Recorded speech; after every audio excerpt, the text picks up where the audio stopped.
حضرت ابو جحیفہ رضی اللہ عنہ بیان کرتے ہیں کہ نبی کریم صلی اللہ علیہ وسلم نے حضرت سلمان رضی اللہ عنہ اور حضرت ابو درداء رضی اللہ عنہ کو آپس میں بھائی بھائی بنایا۔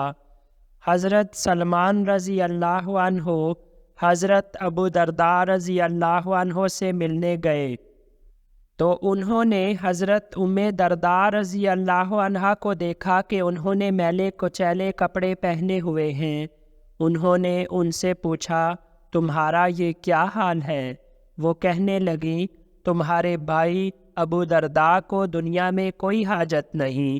اتنے میں حضرت ابو درداء رضی اللہ عنہ آئے تو انہوں نے حضرت سلمان رضی اللہ عنہ کے لیے کھانا تیار کیا اور ان سے کہا آپ کھائیں، اور کہا میں تو روزے دار ہوں۔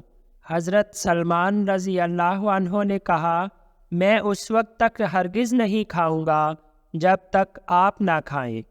وہب نے کہا حضرت ابو درداء رضی اللہ عنہ نے کھانا کھایا اور جب رات ہوئی تو حضرت ابو درداء رضی اللہ عنہ کھڑے ہو کر نماز پڑھنے لگے۔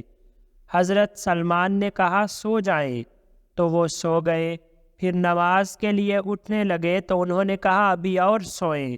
جب رات کا آخری حصہ ہوا تو حضرت سلمان نے کہا اب اٹھیں، اور دونوں نے نماز پڑھی، اور حضرت سلمان نے ان سے کہا تیرے رب کا بھی تجھ پر حق ہے اور تیرے نفس کا بھی اور تیری بیوی کا بھی تجھ پر حق ہے، اس لیے ہر حق والے کو اس کا حق دے۔